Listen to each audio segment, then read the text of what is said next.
എല്ലാ കൂട്ടുകാർക്കും J2 മീഡിയയുടെ പുതിയൊരു വീഡിയോയിലേക്ക് സ്വാഗതം. അപ്പൊ നമ്മൾ ഇന്ന് വന്നിരിക്കുന്നത് മമ്മൂക്കയുടെ ടർബോ ജോസേട്ടന്റെ ആ ഒരു പൂണ്ട് വിളയാട്ടത്തിൽ തിയേറ്ററുകളിൽ റെക്കോർഡുകൾ സകലം വീണു കഴിഞ്ഞു. പ്രത്യേകിച്ച് ഈ വർഷത്തെ ഏറ്റവും കൂടുതൽ കളക്ഷൻ നേടുന്ന സിനിമയായിട്ടും അങ്ങനെ പലവിധ റെക്കോർഡ് തകർത്തെറിഞ്ഞ സിനിമയുടെ കളക്ഷൻ റിപ്പോർട്ടും ഒഫീഷ്യലായിട്ട് തന്നെ പുറത്തു വന്നിട്ടുണ്ട്.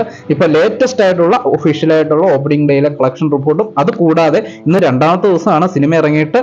സ്വാഭാവികമായിട്ടും ഏതൊരു സിനിമയ്ക്കും ആദ്യത്തെ ദിവസത്തേനേക്കാൾ വർക്കിംഗ് ഡേ ആണെങ്കിൽ രണ്ടാമത്തെ ദിവസം കുറച്ച് ഇടിവൊക്കെ സംഭവിക്കാൻ സാധ്യതയുണ്ട്. അപ്പൊ അതിന്റെ ഒരു രണ്ടാമത്തെ ദിവസത്തെ കളക്ഷൻ റിപ്പോർട്ട് എത്രത്തോളം വരാൻ സാധ്യതയുണ്ട്, ഇന്നത്തെ ഒരു ബുക്കിംഗ് ഏത് നിലവാരത്തിൽ പോകുന്നു എന്നുള്ളതൊക്കെയാണ് വീഡിയോ രൂപത്തിൽ നിങ്ങൾക്ക് മുമ്പിൽ വീഡിയോ ആയിട്ട് അവതരിപ്പിക്കുന്നത്. അപ്പൊ വീഡിയോ ഇഷ്ടമായാൽ ലൈക്ക് ചെയ്യുന്ന കാര്യവും അതുപോലെ തന്നെ നിങ്ങളുടെ വിലയേറിയ അഭിപ്രായങ്ങൾ കമന്റായും പ്രതീക്ഷിക്കുന്നു. കൂടുതൽ ലൈക്ക് കിട്ടിയാൽ കൂടുതൽ റീച്ച് കിട്ടിയതിനെ വളരെ സന്തോഷമായതിനെ. അപ്പൊ നമുക്ക് നേരെ ടർബോ സിനിമയുടെ രണ്ടാമത്തെ ദിവസത്തെ ബുക്കിംഗ് നിലവാരത്തിലേക്ക് പോയി കഴിഞ്ഞാൽ ആദ്യത്തെ ദിവസം വലിയൊരു വെട്ടിക്കെട്ട് തന്നെ കൊച്ചി സിറ്റിയിലൊക്കെ തീർക്കുന്നത് നമ്മൾ കണ്ടിരുന്നു.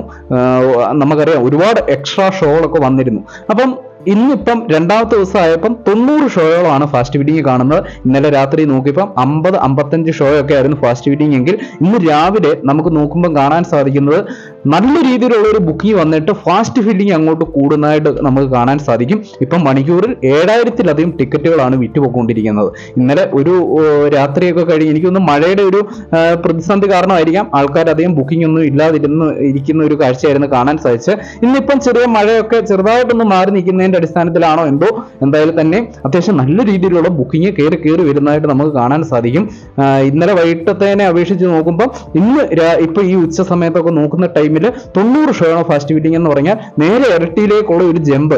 നേരെ ഇരട്ടിയിലധികം ആൾക്കാർ ബുക്ക് ചെയ്ത് സിനിമ തിയേറ്ററുകളിൽ പോയി കാണാനായിട്ട് തയ്യാറാവുന്നു എന്നുള്ളതാണ് നമുക്ക് മനസ്സിലാകുന്നത്. ട്രിവാൻഡ്രം സിറ്റിയിലാവട്ടെ 35 ഷോകളാണ് ഫാസ്റ്റ് ഫീഡിങ് നമുക്ക് കാണാൻ സാധിക്കുന്നത്.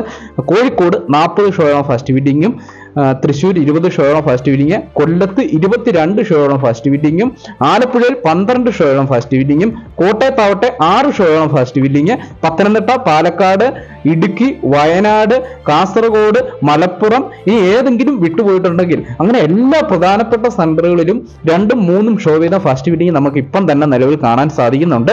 ഇത് മനസ്സിലാക്കി തരുന്നത് ഇന്ന് വൈകുന്നേരം ആകുമ്പോഴത്തേന് ഈ ഫാസ്റ്റ് ഫീഡിങ്ങിന്റെ കൗണ്ട് ഒക്കെ ഒരുപാട് കൂടാനുള്ള സാധ്യതയുണ്ട്.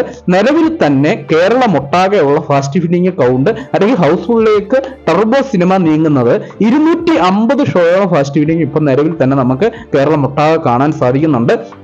അന്ന് വൈകുന്നേരമൊക്കെ ആകുമ്പോഴത്തേന് ചിലപ്പോൾ വലിയ മഴയൊന്നും ഇല്ലെങ്കിൽ 250 എന്നുള്ളത് ചിലപ്പം ഒരു 300 ഷോയിലേക്കൊക്കെ എത്താനുള്ള സാധ്യതയുണ്ട്. പക്ഷെ വേറൊരു കാര്യമുള്ളത് രാജസ്ഥാന്റെ ഇന്നത്തെ ക്രിക്കറ്റ് കളിയൊക്കെ ഉള്ളതുകൊണ്ട് IPL സെമി ഫൈനൽ നടക്കുന്നു, ക്വാർട്ടർ ഫൈനൽ നടക്കുന്നതുകൊണ്ട് എന്താവും എന്നറിയത്തില്ല.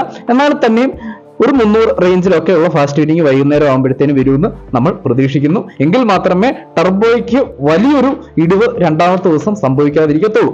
ഇന്നലെ ഒരു റെക്കോർഡ് തിരുത്തി കുറിച്ച വിവരം ഞാൻ മുൻപത്തെ വീഡിയോയിൽ അറിയിച്ചിരുന്നു. 225 ഷോയോളം എക്സ്ട്രാ ഷോകൾ വെക്കുന്ന ആദ്യത്തെ മലയാള സിനിമയായിട്ട് ടർബോ ജോസ് അല്ലെങ്കിൽ ടർബോ സിനിമ മാറിയ വിവരം നിങ്ങൾക്ക് മുമ്പിൽ ഞാൻ വീഡിയോ രൂപത്തിൽ അവതരിപ്പിച്ചിരുന്നു. എന്തായാലും വളരെ അഭിമാനിക്കാവുന്ന ഒരു റെക്കോർഡ് നേട്ടം തന്നെയാണ് ഇന്നലെ മമ്മൂക്ക ആദ്യം തന്നെ ഇടിവെട്ട് തുടക്കം തന്നെ നടത്തിയത്. ഇനി രണ്ടാമതായിട്ടുള്ള റെക്കോർഡ് നേട്ടം എന്ന് പറഞ്ഞു കഴിഞ്ഞാൽ ഈ വർഷം ഏറ്റവും കൂടുതൽ കളക്ഷൻ നേടുന്ന സിനിമയായിട്ട് ടർബോ ജോസ് മാറി. കാരണം ഓപ്പണിംഗ് ഡേയിൽ ഏറ്റവും കൂടുതൽ കളക്ഷൻ നേടിയ സിനിമ നമുക്കറിയാം മലയക്കോട്ടെ വാരിവൻ സിനിമയായിരുന്നു. 5,85,00,000 രണ്ടാം സ്ഥാനത്ത് ആടുജീവിതം സിനിമയായിരുന്നു.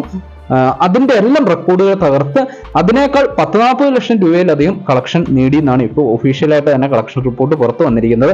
6,15 ലക്ഷം രൂപയോളം കളക്ഷൻ ഒന്നാമത്തെ ദിവസം ഓപ്പണിംഗ് ഡേയിൽ തൂക്കി എന്നാണ് അറിയാൻ സാധിക്കുന്നത്. പക്ഷെ വളരെ വിഷമകരമായിട്ടുള്ള ഒരു കാര്യം, മൊത്തത്തിൽ നോക്കുമ്പം ഏറ്റവും കൂടുതൽ കളക്ഷൻ നേടിയ മലയാള സിനിമ ഇപ്പോഴും മരക്കാർ, അറബിക്കളുടെ സിംഹവും അതുപോലെ തന്നെ ഒടിയൻ സിനിമയാണെന്നുള്ളതാണ് യാഥാർത്ഥ്യം. അതിന്റെ റെക്കോർഡ് തകർക്കാനായിട്ട് ഇതുവരെയും സാധിച്ചില്ല. എന്തായാലും ഇനി അവസാന നിമിഷങ്ങളിൽ കുറച്ചുകൂടെ അപ്ഡേറ്റ് ആയി വരുമ്പം ചിലപ്പോൾ ആ റെക്കോർഡ് തകർത്താലേ ഉള്ളൂ. പക്ഷെ സാധ്യതയില്ല. ഈ വർഷത്തെ റെക്കോർഡ് എന്തായാലും ടർബോ സിനിമ അങ്ങ് തൂക്കിയിരിക്കുകയാണ്. ആദ്യം തന്നെ ആ ഒരു പൂണ്ട വിളയാട്ടത്തിന് തിരി കൊളുത്തിയിരിക്കുകയാണ്. ഇനി എന്താകുമെന്ന് മാത്രം അറിഞ്ഞാൽ മതി. ഇനി മറ്റ് സംസ്ഥാനങ്ങളിലെ കളക്ഷൻ എന്ന് പറയുന്നത് കർണാടകയിൽ 50 ലക്ഷം രൂപയോളം ഓപ്പണിംഗ് ഡേയിൽ കളക്ഷനായിട്ട് സ്വന്തമാക്കി. തമിഴ്നാട്ടിൽ 17 ലക്ഷം രൂപയോളമാണ് സ്വന്തമാക്കിയത്. ബാക്കി എല്ലാ സംസ്ഥാനത്തും കൂടെ 23 ലക്ഷം രൂപയോളമാണ് സ്വന്തമാക്കിയത്. അങ്ങനെ ഇന്ത്യൻ ബോക്സ് ഓഫീസിൽ നിന്നും മൊത്തം 7,05,00,000 രൂപയോളമാണ് സ്വന്തമാക്കിയിരിക്കുന്നത്. വിദേശ രാജ്യത്താവട്ടെ 7 കോടി രൂപയോളമാണ് സ്വന്തമാക്കിയത്. അങ്ങനെ മൊത്തം 14,05,00,000 രൂപയാണ് ഇപ്പം അവസാന നിമിഷത്തെ ഒരു അപ്ഡേറ്റ് ആയ ഒഫീഷ്യൽ ആയിട്ടുള്ള കളക്ഷൻ റിപ്പോർട്ട് എന്ന് പറയുന്നത്. ഈ കളക്ഷൻ റിപ്പോർട്ട് കൂടാനുള്ള സാധ്യത ഒരുപാടുണ്ട്. കാരണം പല രാജ്യങ്ങളിലെയും ഒഫീഷ്യലായിട്ടുള്ള കളക്ഷൻ റിപ്പോർട്ട് അവർ കൊടുത്തിട്ടില്ല. അതെല്ലാം കൂടെ വരുമ്പോൾ നമ്മൾ ഇപ്പോഴും പ്രതീക്ഷിക്കുന്നത് ഈ വർഷം ഏറ്റവും കൂടുതൽ കളക്ഷൻ നേടിയ സിനിമ എന്ന് പറയുന്നത് നമുക്കറിയാം. ഓപ്പണിംഗ് ഡേയിൽ വേൾഡ് വൈഡ് കളക്ഷൻ നേടിയ സിനിമ ആടുജീവിതം സിനിമയാണ്. 16 കോടി രൂപയ്ക്ക് പുറത്തായിരുന്നു. ആ കളക്ഷൻ റെക്കോർഡ് തകർക്കാനുള്ള സാധ്യത ഉണ്ടെന്നുള്ളതാണ് ഇപ്പോഴും എൻ്റെ ഒരു വിശ്വാസം. ഇപ്പം ഒഫീഷ്യലായിട്ട് വന്ന കളക്ഷൻ റിപ്പോർട്ട് പ്രകാരം തന്നെ 14 കോടി കടന്നെങ്കിൽ ഇനിയും കുറേ അധികം രാജ്യങ്ങളിലെ കളക്ഷൻ റിപ്പോർട്ടും കൂടെ പുറത്തു വരുമ്പോൾ ചിലപ്പം 16 കോടിയും കടന്ന് മുന്നോട്ട് പോകാനുള്ള സാധ്യതയുണ്ട്. അത് എത്തട്ടെ എന്ന് മാത്രമാണ് ആശംസിക്കാനുള്ളത്. എന്തായാലും ഒരു കാര്യത്തിൽ സന്തോഷമായി. മമ്മൂക്കയുടെ കരിയറിലെ ഏറ്റവും കൂടുതൽ കളക്ഷൻ വേൾഡ് വൈഡ് കളക്ഷൻ നേടുന്ന സിനിമയായിട്ട് ഭീഷ്മപർവ്വത്തെയും തകർത്ത് 1ാം സ്ഥാനത്ത് ടർബോ ജോസ് എത്തിയിരിക്കുകയാണ്. ഇനി ഏതൊക്കെ റെക്കോർഡുകൾ തകർത്ത് മുന്നോട്ട് പോകുമെന്നൊക്കെ ഉള്ളത് നമുക്ക് കാത്തിരുന്ന് കാണാം. എന്തായാലും വേൾഡ് വൈഡ് കളക്ഷൻ ഇനിയും ഒരു 2-3 കോടി റേഞ്ചിലൊക്കെ കൂടാനുള്ള സാധ്യതയുണ്ട്. ഇന്ന് അല്പം ഡൗൺ ആകാനും സാധ്യതയുണ്ട്. കാരണം ബുക്കിംഗ് ഒക്കെ കുറച്ച് കുറയുന്നതായിട്ട് നമുക്ക് കാണാൻ സാധിച്ചു. ഇന്ന് ഞാൻ പ്രതീക്ഷിക്കുന്നത് മിനിമം 10 കോടി രൂപയ്ക്ക് പുറത്തുള്ള കളക്ഷൻ ഇന്നും ഞാൻ പ്രതീക്ഷിക്കുന്നുണ്ട് വേൾഡ് വൈഡ് കളക്ഷൻ. എന്തായാലും ടർബോ ജോസേട്ടൻ 100 കോടി മമ്മൂക്കയുടെ കരിയറിൽ ആദ്യമായിട്ട് അടിക്കുന്ന ഒരു സിനിമയായിട്ട് തിയേറ്റർ കളക്ഷൻ നേടുന്ന സിനിമയായിട്ട് മാറട്ടെ എന്ന് മാത്രം ആശംസിച്ചുകൊണ്ട് നിർത്തുന്നു.